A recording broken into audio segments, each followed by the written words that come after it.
उषा मेनन बांद्रा। सुप्रभातम। सुप्रभातम। ओम नमो भगवते वासुदेवाय। ओम नमो भगवते वासुदेवाय। ओम नमो भगवते वासुदेवाय। ओम नमो भगवते वासुदेवाय। ओम नमो भगवते वासुदेवाय। ओम नमो भगवते वासुदेवाय। ओम नमो भगवते वासुदेवाय। ओम नमो भगवते वासुदेवाय। ओम नमो भगवते वासुदेवाय। ओम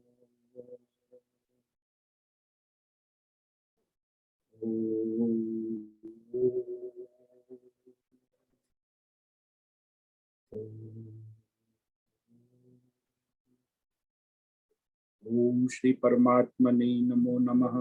ओम गणपतये नमो नमः। ओम सं सरस्वत्यै नमो नमः। ओम गुरुभ्यो नमो नमः।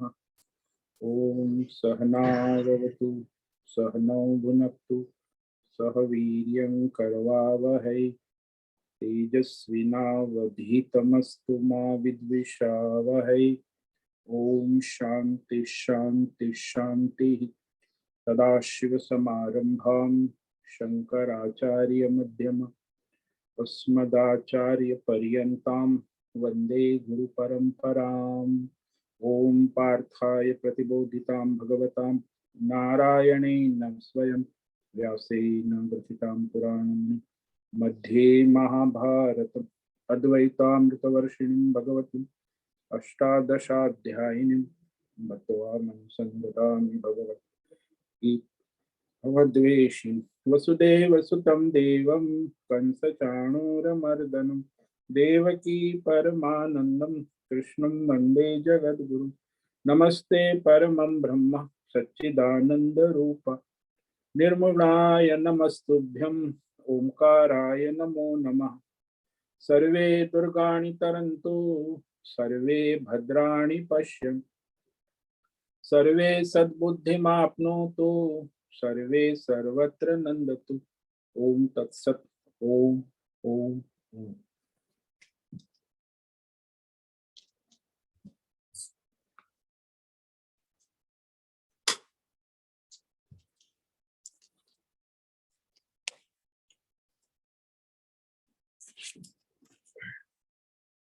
आप सभी ऑनलाइन नेटवर्क पर उपस्थित भगवद गीता श्रवण साधकों को आज प्रातः का अभिवादन अभिनंदन अभिवंदन।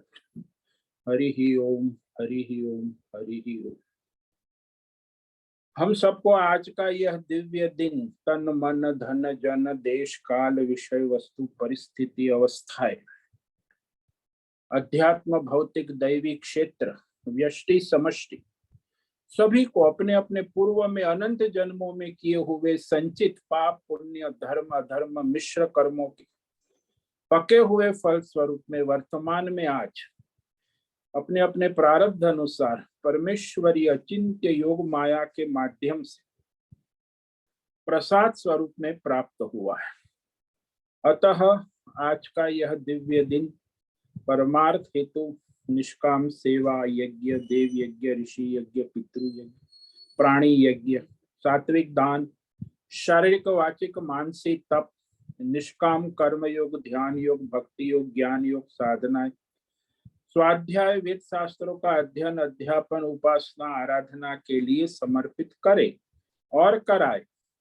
अत्यंत दुर्लभ मनुष्य जीवन को परमार्थ हेतु सार्थक करे और कराए। आज विक्रम संवत 2080 और ये श्रावण मास की अमावस्या पूरे दिन अमावस्या है, रात्रि में भी अमावस्या है। कल सुबह 7:08 तक अमावस्या, और कल 2 तिथि है, अमावस्या और प्रतिपदा, 7:08 के बाद।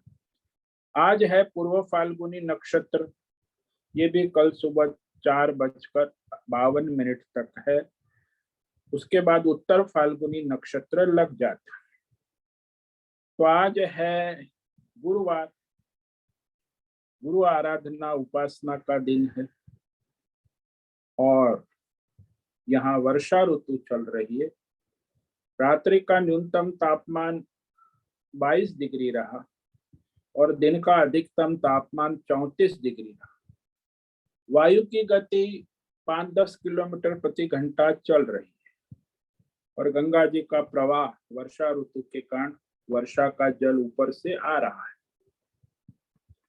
इसी सन 2023 14 सितंबर 2023 सुबह के 7 बजने वाले हैं।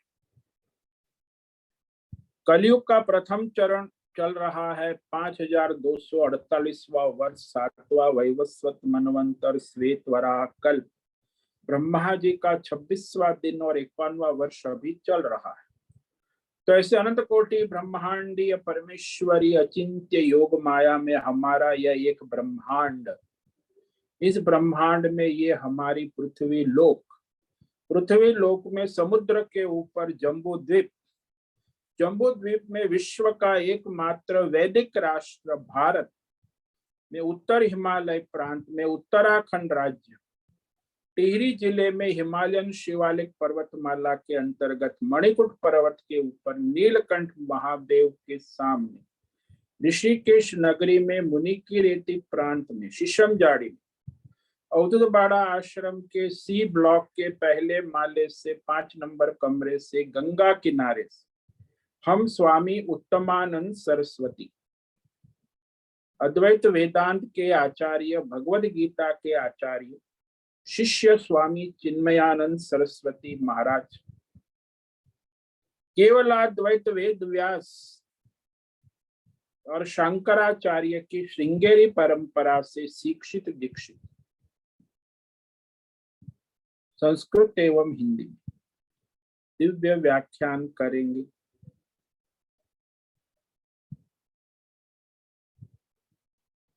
संपूर्ण भगवद गीता ज्ञान यज्ञ ऑनलाइन चैतन्यमय जीवंत लाइव प्रसारण के अंदर आज श्लोक नंबर 44 भगवद गीता अध्याय 2 सांख्य योग पर व्याख्यान करेंगे।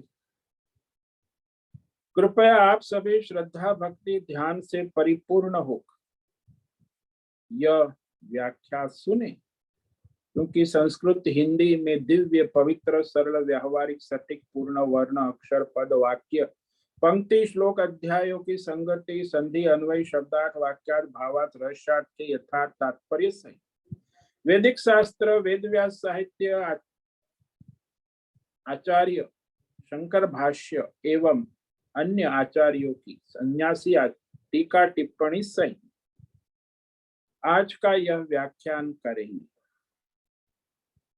कृपया आप श्रवण करें, दिव्य कुछ ग्रहण करें, कुछ धारण करें, कुछ अपने जीवन में चरितार्थ, उसमें निरंतरता लाए, अपनी अपनी आध्यात्मिक भौतिक दैवी अशांति द्वंद्व मोह विक्षेप अशास्त्रीय भ्रम भ्रांतियों से रहित होकर अपने अपने शरीर इंद्रिय प्राण मन वचन कर्म से एक रूप एकाग्र होकर के शुद्ध सात्विक सूक्ष्म विवेक बुद्धि करे, वेद शास्त्र एवं आचार्य परंपरा अनुसार विवेक करे और कराए। ओम तत्सत। ओम ओम ओम। तो कल हमने श्रीमद् भगवद गीता अध्याय 2 सांख्य योग के श्लोक नंबर 44 पर व्याख्यान किया था,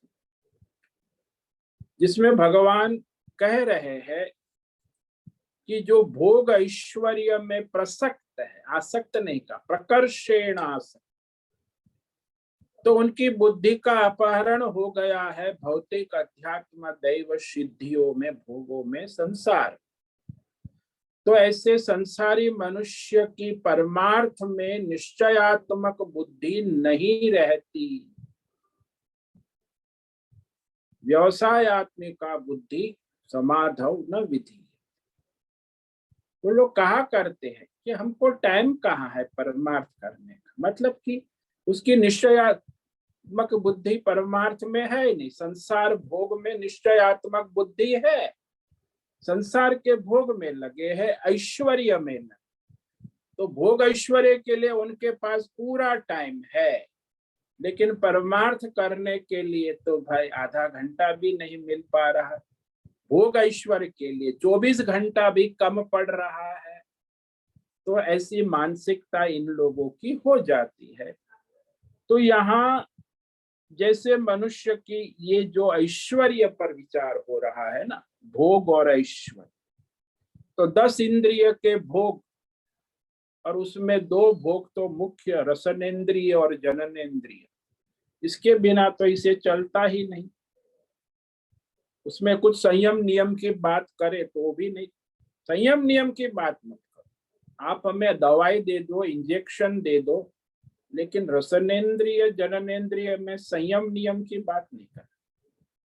हम भोग करेंगे और आपकी दवाई भी खाएंगे, इंजेक्शन भी खाएंगे, क्योंकि हम तो भाई वैज्ञानिक युग में रहने वाले हैं ना, इसीलिए हमारे लिए संयम नियम की कोई चीज नहीं है। तो भोग में आसक्त है, प्रसक्त है। और दूसरा है ऐश्वर्य। कल हमने ऐश्वर्य के बारे में कहा कि कुछ लोग मालिक बनना चाहते हैं, तो कुछ लोग है अधिकार सत्ता प्राप्त करना चाहते हैं। तो ये दोनों प्रकार का ऐश्वर्य है। जैसे हमारे यहाँ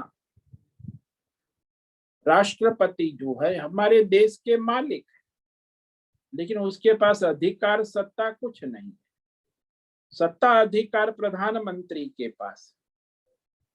ऐसे ही कई बार कुछ लोग मालिक बनकर रहते हैं, लेकिन उसका उसमें कोई अधिकार नहीं। जैसे कंपनी के मालिक, तो मालिक है, उसे अधिकार तो वहां वो मैनेजिंग डायरेक्टर है, जनरल मैनेजर है, असिस्टेंट मैनेजर है, इनके पास सत्ता और अधिकार है। मालिक को भी उसे पूछकर करना पड़ता है, क्योंकि वो संस्था है, तो उसके पास, मालिक के पास कोई सत्ता या अधिकार नहीं, खाली मालिक है। तो ये दोनों ऐश्वर्य है, एक मालिक है, एक सत्ता अधिकार है। जैसे बड़े राज्य में है, वैसे छोटी जगह में भी होता है। तो वहां घर में भी अधिकार और सत्ता का खेल चलता है। जैसे एक महात्मा भिक्षा मांगने के लिए किसी के घर पहुंचे।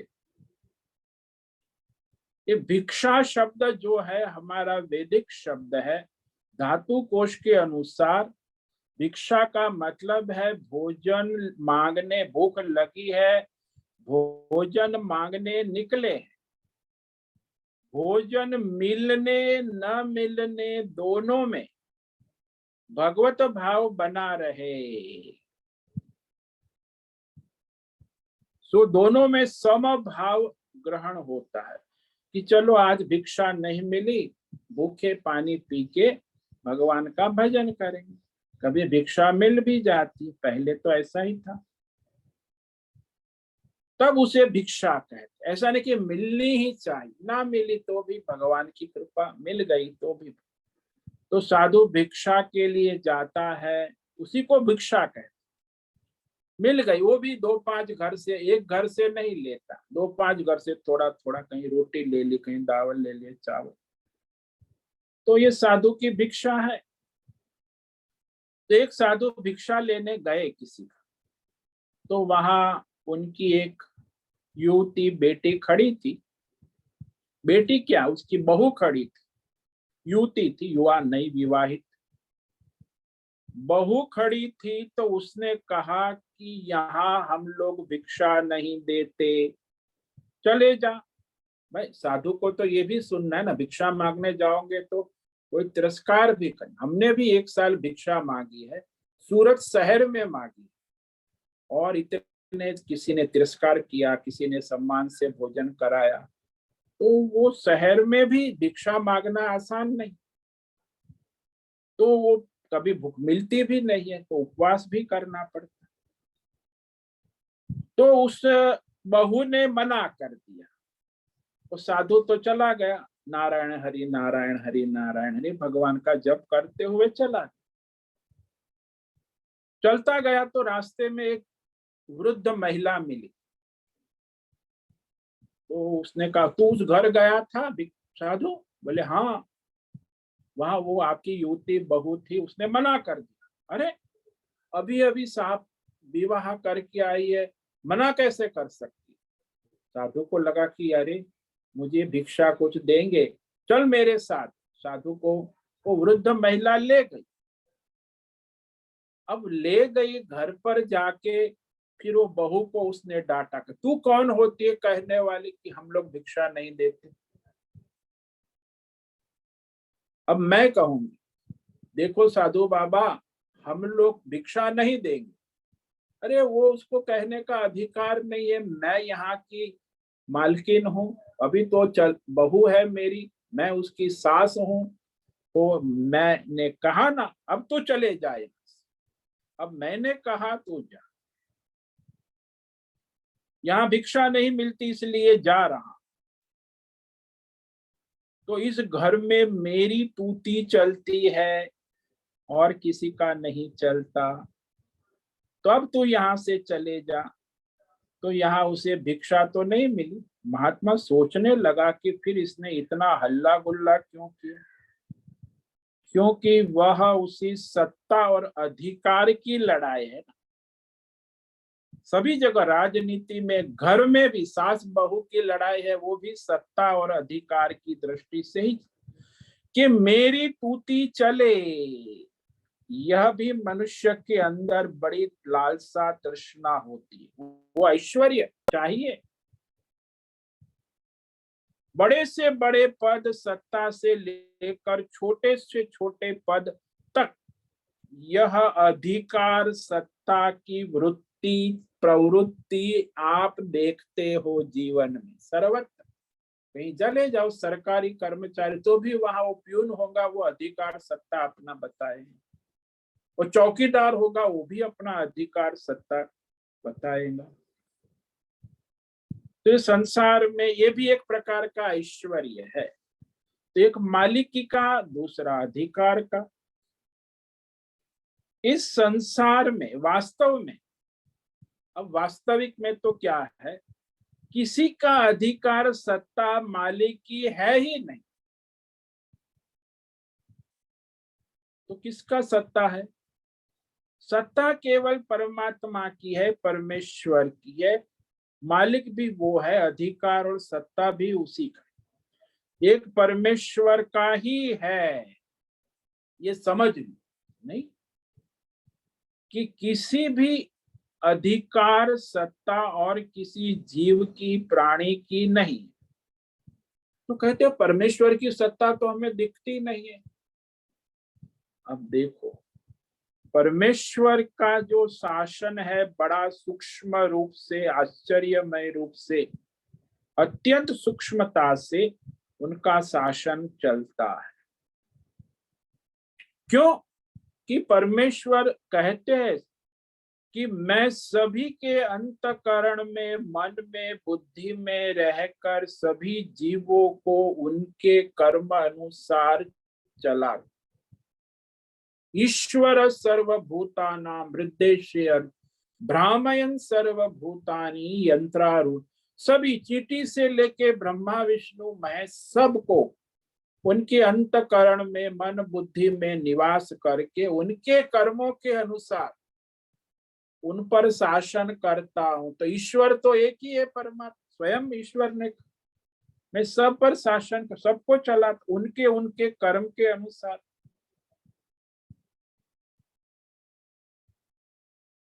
तो यहाँ मनुष्य सोचता है कि भाई मैं कर रहा हूं, मैं लेकिन है तो ईश्वर। अब वो हमारे अंतःकरण में बैठा हुआ, जैसे हमारे मन में आ गया, रास्ते में जा रहे थे तो हलवाई की दुकान दिख गई, अरे रसगुल्ला खाओ, आज रसगुल्ला खाओ। अरे भाई रसगुल्ला, इतनी हलवाई की दुकान में 100 मिठाई। फिर आप चले जाते हलवाई की दुकान, अरे हलवाई मुझे रसगुल्ला दे दे, तो एक प्लेट में 2 रसगुल्ला ला खरीदते हो, खाते। तो कभी चेष्टा करते हो कि आज मेरे मन बुद्धि में रसगुल्ला खाने की प्रेरणा किसने दी, कहाँ से आई, कैसे आई? वहां तो बहुत सारी मिठाई है, समोसे है, नमकीन है, पकौड़े है, लेकिन बस रसगुल्ला ही खाना है। क्यों, कहाँ से आई? क्योंकि परमेश्वर हमारे अंतःकरण में बैठा हुआ, हमारे संचित कर्मों से वर्तमान प्रारब्ध रूप में इच्छा उत्पन्न कर, वही हमारी बुद्धि मन में रसगुल्ला खाने की इच्छा उत्पन्न कर देता है। अंतर्यामी रूप से चींटी से लेके ब्रह्मा विष्णु महेश सबको ड्राइव करता है, चलाता है उनके उनके कर्मों के अनुसार। इसलिए शासन सदा सर्वत्र सब में केवल परमेश्वर का ही चलता है। हाँ, वो बाहर दिखता नहीं, लेकिन अंतर्यामी रूप से सर्वत्र विराजमान। वो आकर बैठा है, अंदर ही बैठा है और चलाता है सभी को उनके उनके कर्मों के अनुसार। हमें तुम्हें लगता है कि मैंने अपनी बुद्धि से मनमानी कर रही, ये मैंने किया, ऐसा मैंने अपनी बुद्धिमानी कर, ये सब भ्रम है। तो अविवेकी अज्ञानी समझता है कि मैं बड़ा बुद्धिमान हूं, मैंने बड़े समझदारी से अपनी बुद्धि से अपने ज्ञान से ये कार्य हासिल कर लिया, सिद्धि कर ली। ऐसा नहीं, क्योंकि बुद्धि के अंदर जो विषय वृत्ति ला रहा है कौन? इसलिए मनुष्य जो भी करता है, वेदों में कहा है, एष एव साधु कर्म करोति यमेभ्यो लोकेभ्यो उन्नीयते, एष एव असाध्य कर्म कार्य। यानी मनुष्य धर्म अधर्म जो भी कुछ करता है, परमात्मा उसी के संचित कर्मों के अनुसार वर्तमान में उसे पाप पुण्य कराता है। अपनी ओर से नहीं कराता, उसके प्रारब्ध के अनुसार। संचित कर्म पके है तो पाप कराएगा, संचित कर्म पुण्य का उदय हुआ है तो पुण्य कराएंगे, पाप का उदय हुआ है तो पाप कराएंगे। तो ईश्वर ही उसके कर्मों के अनुसार उसे नचाता है, अपनी ओर से वो जीवात्मा कुछ नहीं कर सकता। ये सारे जीवात्मा को और ये सारी दुनिया की सभी गवर्नमेंट को ये बड़ा भ्रम है कि हम स्वतंत्र भारत के नागरिक, सरकार सभी को स्वतंत्रता देती है। ये सरकार स्वयं ही पराधीन है। भारत सरकार, अमेरिकन सरकार, जापानी, यूनाइटेड नेशन, ये सब स्वतंत्र है। अरे मूर्खो, स्वतंत्र सत्ता केवल परमात्मा की है, बाकी सब परतंत्र। हाँ, समष्टि राष्ट्र का प्रारब्ध है, भारत का है, उस अनुसार भारत को भी चलाते, अमेरिका को भी चलाते, चलाने वाला परमात्मा। न व्यष्टि न समष्टि, ये सब राज्य उनको स्वतंत्रता का भ्रम बना रहता है। व्यष्टि समष्टि प्रारब्ध अनुसार ईश्वर ही सभी जीवात्मा और सभी राष्ट्र को शासन करता है, शासक है, चलाता है। ये महत्व का है। लेकिन उस परमात्मा के शासन सत्ता को समझना, स्वीकार करना आसान नहीं। ये अहंकार पड़ा है ना, जीवात्मा, अज्ञान, अहंकार, परमात्मा की सत्ता का, क्योंकि अहंकार से अपनी ही सत्ता चला, मैं प्रधानमंत्री, मैं अमेरिका का राष्ट्रपति, कितना अहंकार, समष्टि अहंकार, मैं भारत का राष्ट्र प्रधानमंत्री, कितना समष्टि अहंकार, मैं चला, वो ईश्वर की सत्ता का विवेक नहीं होता। तो यहाँ परमेश्वर की प्राप्ति में ये अहंकार बाधा रूप हो जाता है।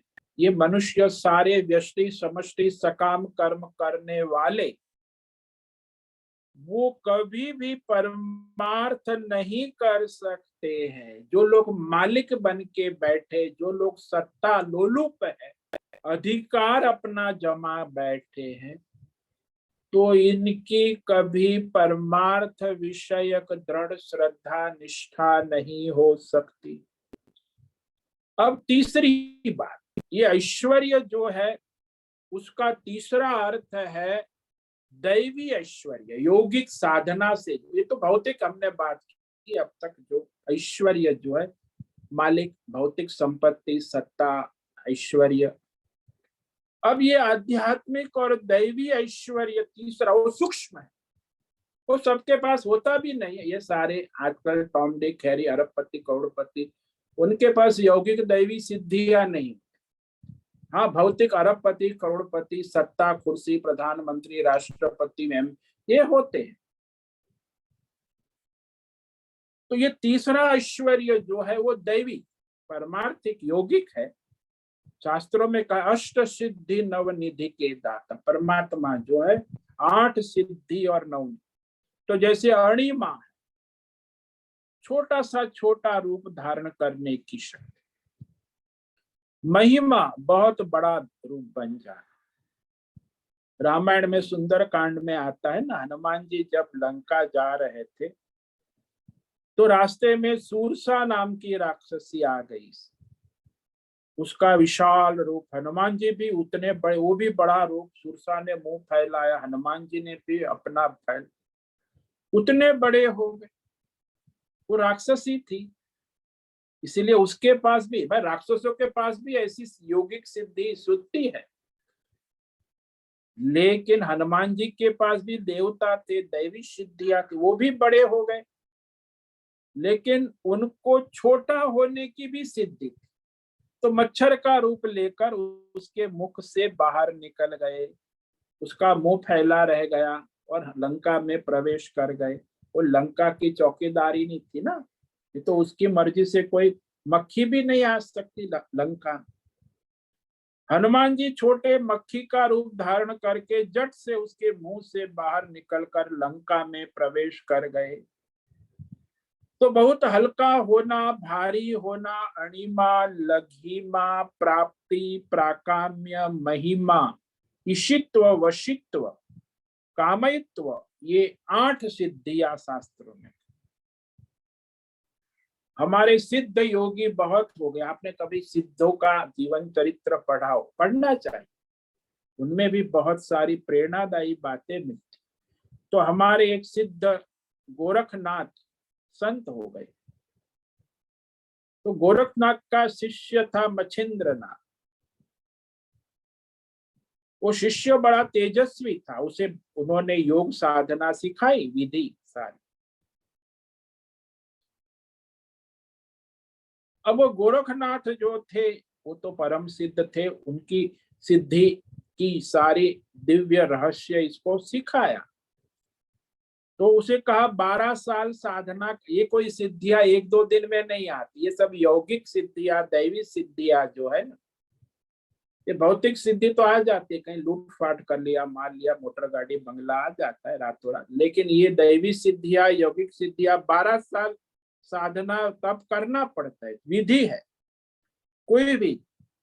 तो 12 साल साधना की उनके शिष्य ने, तो उसने ये अष्ट सिद्धि प्राप्त कर, भारीपन, हल्कापन, अष्ट सिद्धि का सामर्थ्य उसमें आ गया।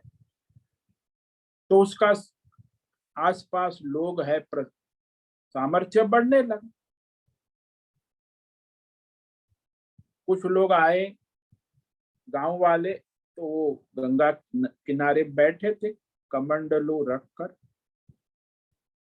तो कोई आया, कमंडलू उठाना चाहा, नहीं उठ पाया, बड़ा भारी है, इतना छोटा कमंडलू 1 किलो का, लेकिन उठ नहीं पाया। दूसरे ने उठाया, तीसरे ने उठाया, 2-4 पहलवान जा रहे थे, उन्होंने भी उठाया, पहलवान से भी कमंडलू उठ नहीं पा रहा है, उनकी सिद्धि थी। फिर महात्मा जी ने कहा, छोटा बच्चा जा रहा था 3 साल, अरे बेटे इधर आओ, इधर आओ, तुम ये कमंडलू उठाओ। तो बच्चे ने, 3 साल के बच्चे ने कमंडलू तुरंत उठा लिया। फूल जैसा है, तो भारी, इतना भारी पहाड़ जैसा और फूल जैसा हल्का। तो वहां आसपास सब गांव वाले और पहलवान बड़े प्रभावित हो गए। देखो ऐसे प्रभावित हो जाते सिद्धि चमत्कार में, तो प्रभावित होकर उसे मन सम्मान से गांव में ले गए, भिक्षा भोजन कर, कहा यहीं रहो हमारे गांव में, आपके लिए हम कुटिया बना देंगे। लेकिन वो तो चलते फिरते बाबा। 4-6 महीने के बाद वो घूमते घूमते गोरखनाथ, उसके गुरु जहाँ नदी किनारे थे, वहां घूमते हुए आए। तो सामने नदी पार करनी थी, तो नदी पर चल कर आया, नाव में नहीं बैठा। गुरुजी ने देखा चेला बड़ा सिद्ध हो गया है और उसकी प्रसिद्धि भी बड़ी हो रही है, तो नदी पर, जल पर चलकर आ गया। ये चलकर आ गया, गोरखनाथ जी इस पर बैठे किनारे, उन्होंने अपना चिमटा उठाया। वो चेला आके दंडवत प्रणाम कर रहा था, नमस्कार कर रहा था। बोले तू बड़ा सिद्ध हो गया। गुरुजी ने कहा गोरख, और चिमटे से मारने लगे। अरे अरे गुरुजी, मुझे मत मारो। बोला तू इतना सिद्धि और प्रसिद्धि के चक्कर में कैसे पड़ गया? तू ये चलकर आया, सामने नाव आ रही थी, नाव में बैठकर आता तो क्या होता, तो तेरी प्रसिद्धि ना होती। नाव में बैठेगा तो 1 पैसा नाव वाला लेता है, और हमारे यहाँ तो नाव वाले साधु संतों के पैसे भी नहीं लेते, उस पार उतार देते हैं। तो तेरी सिद्धि क्या है? ये 1 पैसे वाली सिद्धि है। 12 साल की सिद्धि में तूने 1 पैसा कमाना सीखा, और ये भारी होने की बात है। तू भले भारीपन की बात कर रहा हो, लेकिन हिमालय पर्वत से भारी तू हो नहीं सकता। तब वो शिष्य की बुद्धि ठनकी कि अरे गुरुजी बात सही कह रहे। तो उन्होंने कहा ये सब सिद्धि विद्धि के चक्कर में मत पड़ो, अब परमार्थ साधना में लग जाओ, निष्काम कर्मयोग। तो 12 साल की फिर वो परमार्थ साधना, ये निष्काम कर्मयोग साधना भी 1-2 दिन या 1-2 साल की, 1 हफ्ते की, आजकल सब कैंप होते, 1 महीने के कैंप रिट्रीट होते हैं। ये कोई साधना बाधना 1 हफ्ते, 1 कैंप या 1 महीने, 1 साल की नहीं है। 12 साल, 12 साल के बाद कुछ सिद्धि मिलती है। साधना कोई भी, योगिक साधना है, दैवी साधना है, परमार्थ। अब ये भौतिक अध्यात्म दैव सिद्धि को ऐश्वर्य कहते हैं, और ज्यादातर 99% ये साधक लोग भी इसी ऐश्वर्य में मोहित रहते। ये सब आजकल जितने आश्रम है, एनजीओ है, वहां भी लोगों की भीड़ लगती है। क्या लगती? ऐश्वर्य, भौतिक ऐश्वर्य, आध्यात्मिक ऐश्वर्य, दैवी ऐश्वर्य। तो ये जो ऐश्वर्य है ना, इसके लिए शास्त्रों में, डिक्शनरी में, हमारी संस्कृत जिसके बहुत सारे अर्थ बताए हैं कि यदि हमारा कोई कार्य सिद्ध हो जाता है, पूरा हो जाता है, तो हमारा ऐश्वर्य बढ़ता है। किसी भी भौतिक अध्यात्म दैव विषय की हमें पूर्ण प्राप्ति होती है तो हमारा ऐश्वर्य बढ़ जाता है। हमें कोई सफलता मिल गई तो सफलता से भी ऐश्वर्य बढ़ता है, और कोई समृद्धि प्राप्त हो गई, मोटर गाड़ी बंगला रुपया पैसा, तो भी ऐश्वर्य बढ़ता है। आप कुशल है, स्वस्थ है, मस्त है, तो भी आपका ऐश्वर्य बढ़ता है। आपने कुछ स्थापना की, कुछ प्रतिष्ठान बनाए, मकान दुकान, तो वो प्रतिष्ठान, उससे भी ऐश्वर्य बढ़ता है। यदि आप में कुशलता है, सुव्यवस्था करने की शक्ति है, जैसे मैनेजर है, मैनेजिंग, तो वो भी ऐश्वर्य है।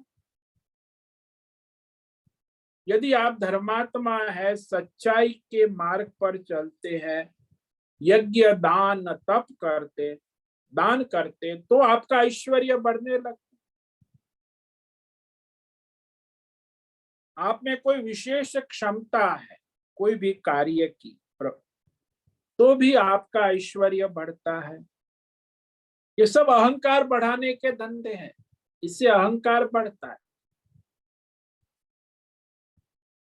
तो ये सारे जो है ऐश्वर्य भी लोग प्राप्त करना चाहते हैं, और जिन लोग का एजेंडा और लक्ष्य केवल ऐश्वर्य भोग है, वो परमार्थ नहीं कर सकते, वो परमार्थ का ढोंग पाखंड कर, परमार्थ के लायक नहीं। कि सारा संसार आजकल तो भाई साइंस एंड टेक्नोलॉजी का जमाना है, अब इसमें इन लोगों को कहे योग और दैव और परमार्थ की बातें तो पुरानी बातें। भौतिक अध्यात्म दैव सारा विज्ञान ऐश्वर्य, सब ऐश्वर्य प्राप्त करना चाहते और करते भी है। यहाँ देखो, आज हमारे पास ऐश्वर्य है, मैं यहाँ बैठा हूँ, आप वहां अपने कमरे में लाइव जूम पर, ऑनलाइन नेटवर्क पर, कहीं भी दुनिया में सत्संग सुन रहे। तो एक होता है मंत्र सिद्धि और एक होती है यंत्र सिद्धि। हमारे ऋषि मुनियों के पास मंत्र सिद्धि, आज विज्ञान टेक्नोलॉजी, हमारे पास ये यंत्र सिद्धि आ गई। बात तो एक ही है, चाहे मंत्र सिद्धि हो चाहे यंत्र सिद्धि हो, सारी सिद्धियां जो है ये सारा खेल है, जादूगरी है। कोई कहाँ सुन रहा है, कोई कहाँ सुन रहा है। ये जो ऑनलाइन सत्संग मैं कह रहा हूँ, 40-50 लोग आप लोग जुड़े हैं, कौन कहाँ कौन, ये सब है यंत्र सिद्धि। और सिद्धियों की कामना मनुष्य में स्वाभाविक है, इसलिए वैज्ञानिक सिद्धियां नई नई खोज होती ही रहती। अब आर्टिफिशियल इंटेलिजेंस भी आ गया, तो उसमें भी आपको सारी सिद्धियां मिलती है। तो जितने भी ऐश्वर्य सिद्धि कहो, बात एक ही है। ऐश्वर्य का पर्यायवाची शब्द है सिद्धियां है। वे सारी जैसी की तैसी, आगे भगवान कहेंगे कि वह परमार्थ में सहायक नहीं हो सकती, हालांकि वह परमार्थ साधना में बाधा विघ्न उत्पन्न करने वाली है।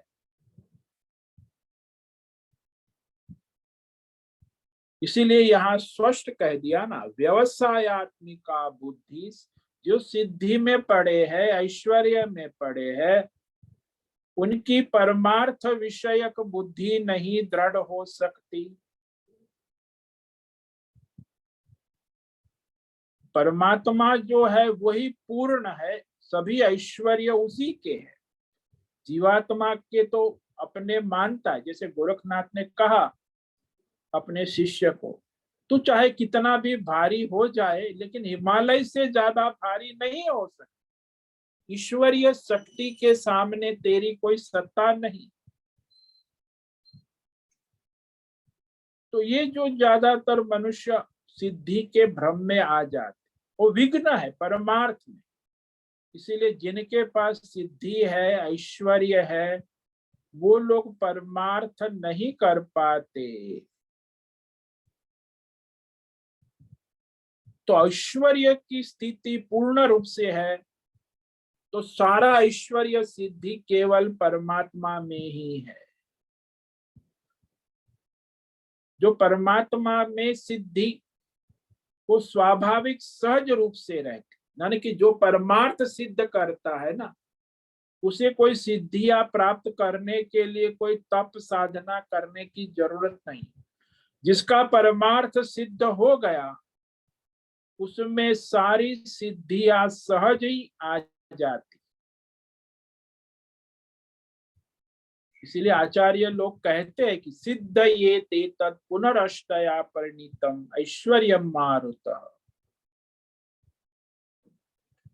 परमार्थ का ऐश्वर्य एक ऐसा है जो अखंड है, कभी उत्पत्ति स्थिति लय वाला नहीं है, न क्षीण होता है, न किसी सीमा में बंधा है। इसलिए आप संतों का जीवन चरित्र पढ़ो, जैसे शंकराचार्य है, रामकृष्ण है, विवेकानंद है, संत ज्ञानेश्वर है, मीरा है, कबीर, बहुत सिद्ध संतों का जीवन। परमार्थ सिद्धि से उनकी सारी प्रसिद्धि और सिद्धि दोनों है।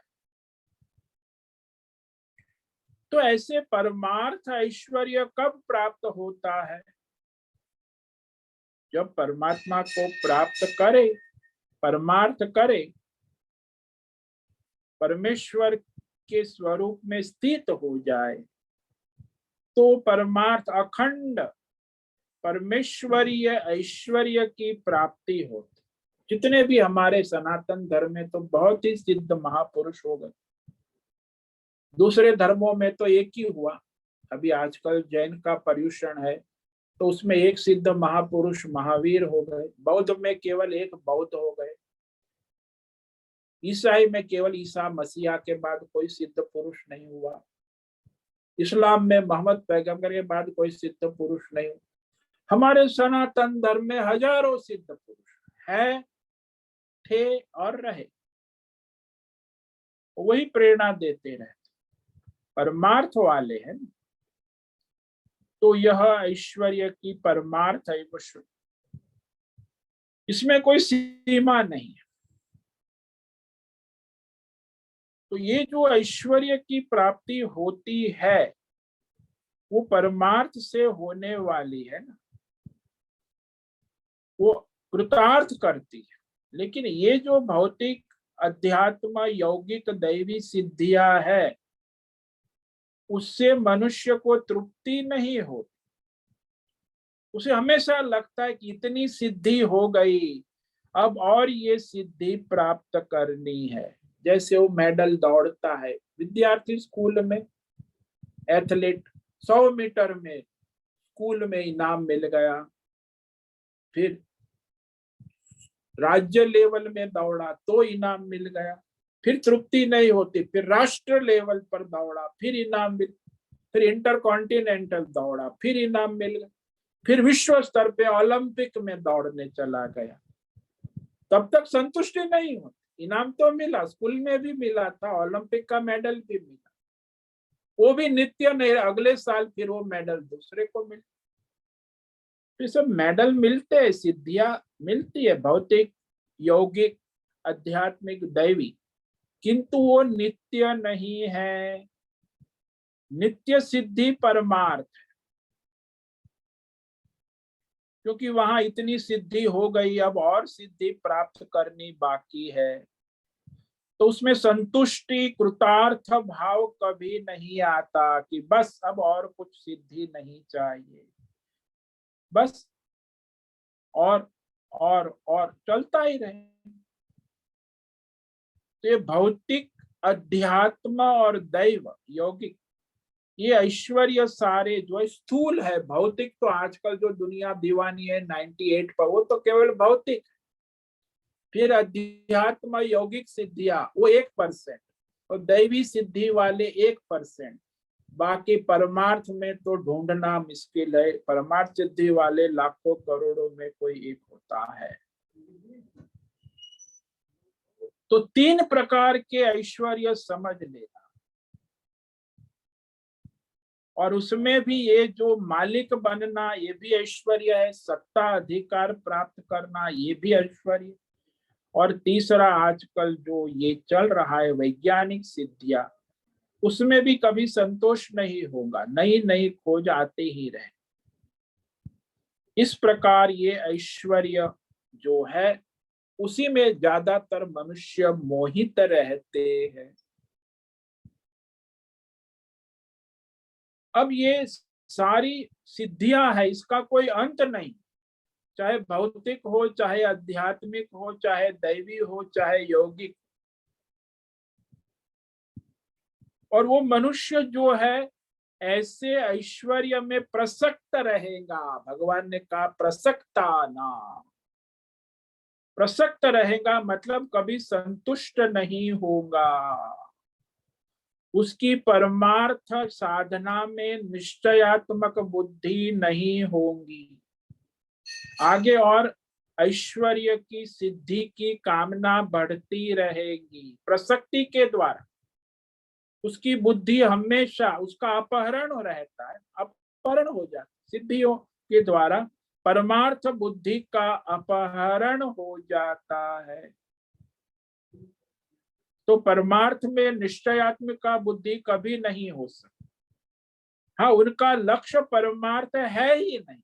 कहते कि हम तो परमार्थ करने लिखे, लेकिन कुछ सिद्धियां मिल जाए तो फिर वो उसी में भटकने लगते हैं।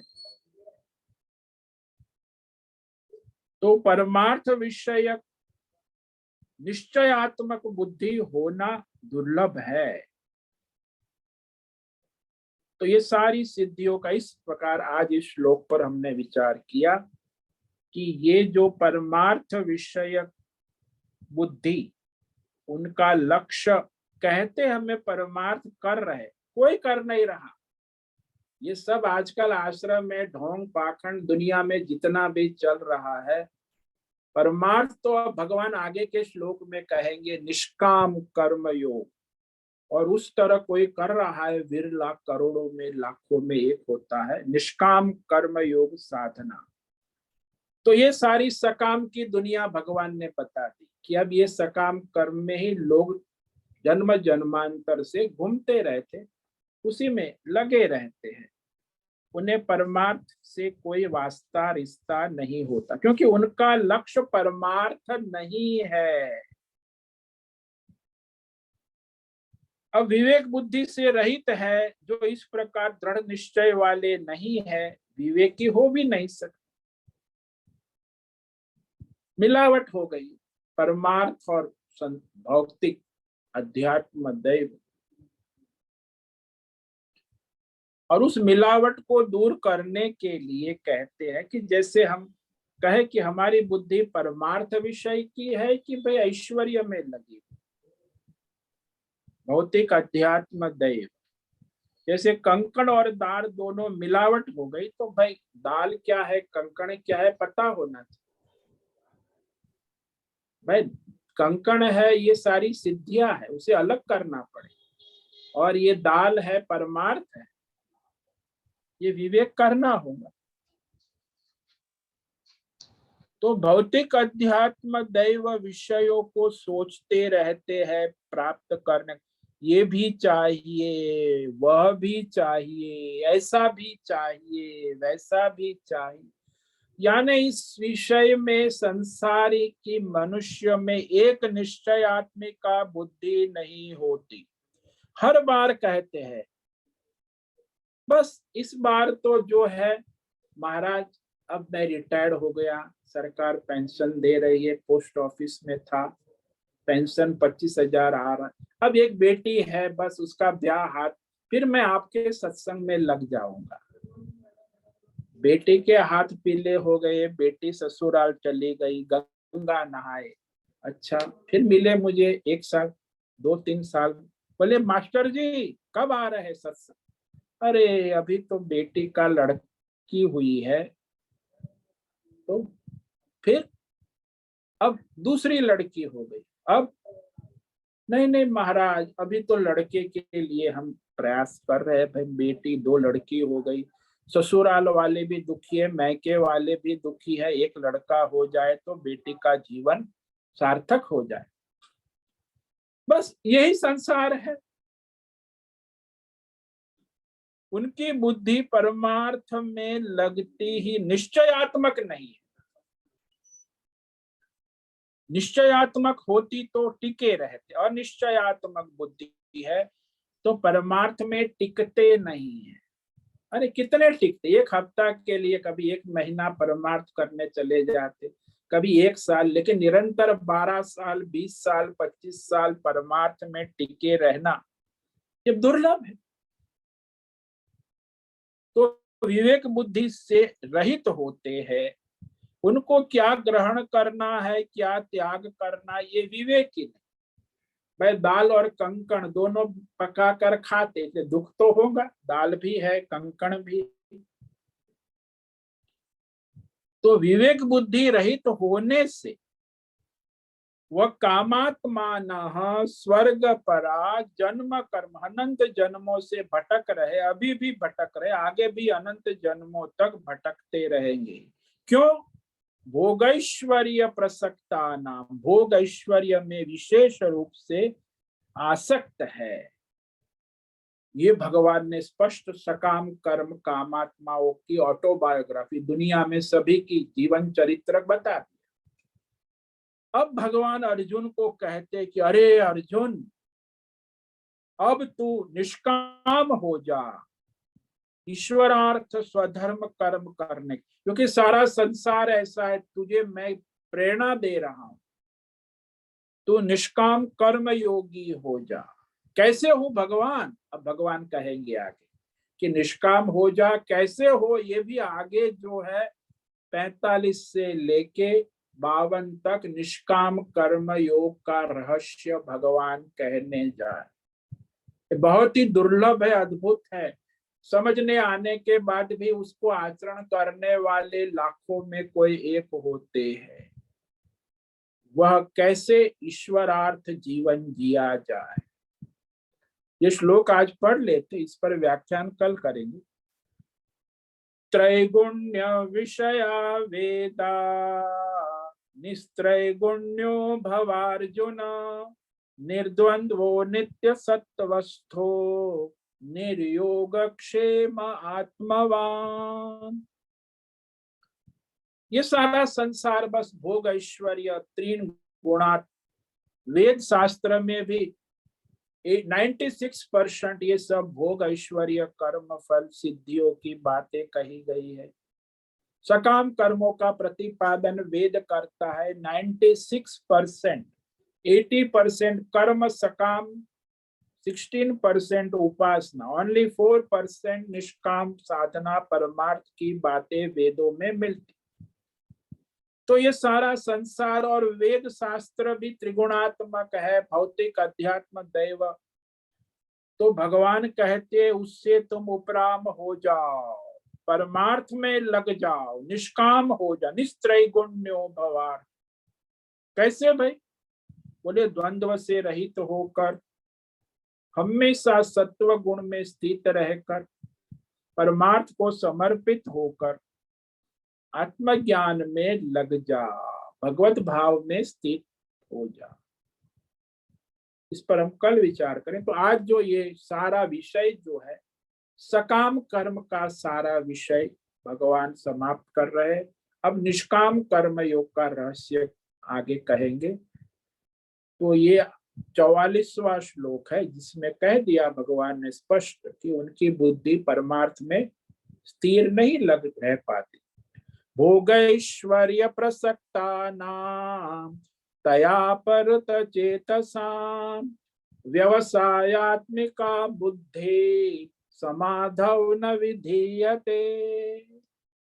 तो जो भोग और ऐश्वर्य में प्रसक्त है, उनकी बुद्धि का अपहरण हो चुका है। किसमें? ये भोग ऐश्वर्य ने अपहरण कर लिया है, सिद्धियों ने अपहरण कर। तो उनकी परमार्थ विषयक दृढ़ निश्चयात्मक बुद्धि नहीं हो सकती है। समाधव यानी परमार्थ विषयक बुद्धि दृढ़ नहीं होती।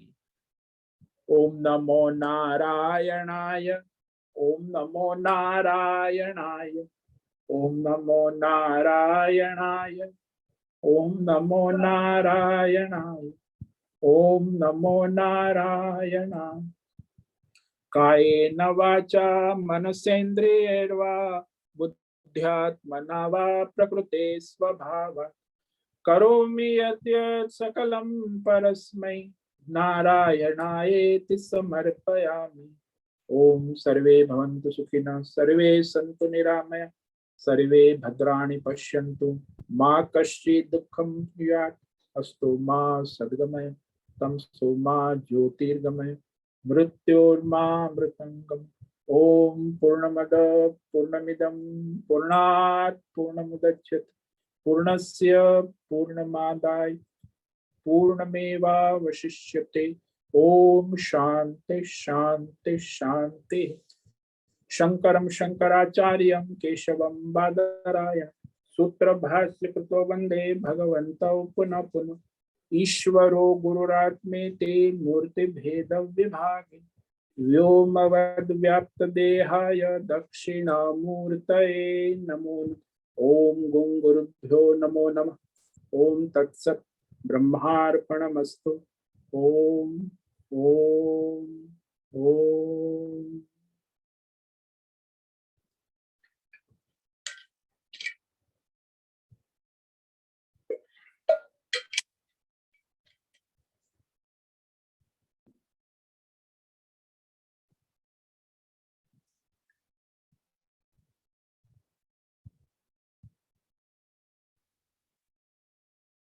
पाँच मिनट है, किसी साधक को कोई प्रश्न है पूछ सकते हैं।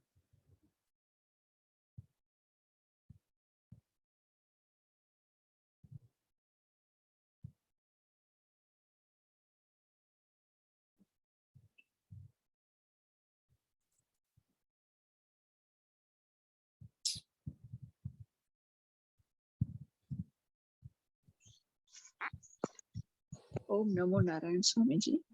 हाँ बोलो भावना। स्वामी जी, ये अपना श्रावण महीने में उसके लिए प्रश्न है थोड़ा।